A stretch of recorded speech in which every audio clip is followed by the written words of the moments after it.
"My partner busted you," Davis tells the camera.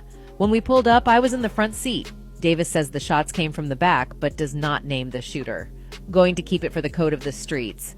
It just came from the back seat. Despite Davis saying he would not confess who murdered Tupac, he's spoken about it during a previous interview with the police. In the now-deleted tape, he claims Orlando Anderson shot the rapper. Anderson was an alleged Crips gang member with whom Shakur had a run-in earlier that night after the boxing match. Members of the entourage following Knight and Shakur's car even told police that Anderson fired the shots. Keefe D's nephew is Orlando Anderson. He's the individual that got into a fight with Tupac Shakur the night that Tupac was shot. Anderson, however, was eventually killed in 1998 in an unrelated gang shooting, and no other leads emerged. He also denied killing Tupac, but word on the street is that Diddy might have just paid him to squash his beef with the All Eyes on Me rapper and also remove the record executive's problems in one sweep. Anyway, following Keefe D's broadcast, the show's creator Kyle Long was interviewed by The Wrap, saying that it's outrageous that Keefe D is not in jail, adding that it ultimately does not matter that he does not say who pulled the trigger.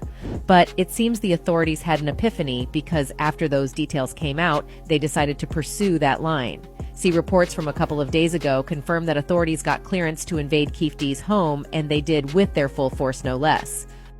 You have to be curious to what they raided his house about. You know, Keefe D was doing a lot of speaking. According to the warrant obtained by the outlet, the police searched Davis's home, specifically looking at desktops and other electronic storage devices, including thumb drives, CDs, external hard drives, and audio recordings. The warrant reportedly uncovered a pokeball USB drive, a black iPhone, 2 iPads, and a purple Toshiba laptop, among other items. The LVPD declined to comment to Rolling Stone when asked specifically about Davis, instead reissuing their original statement confirming a search warrant was issued after allegedly confirming additional details.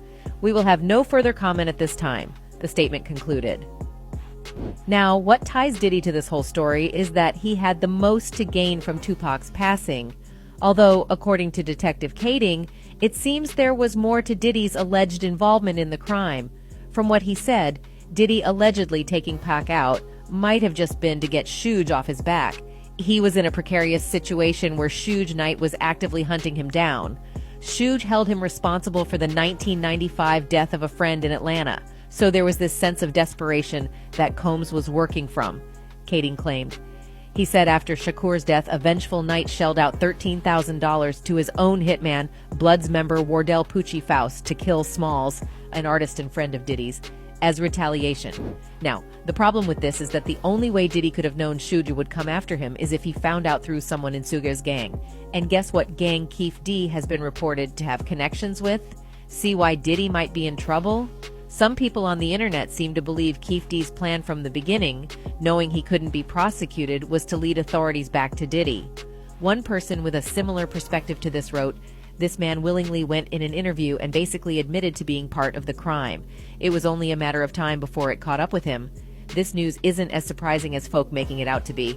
Well, whether or not it has been a play against Diddy from the beginning, it looks like the smoke is already leading back to the rapper. But we'll wait till the news is confirmed to talk about it.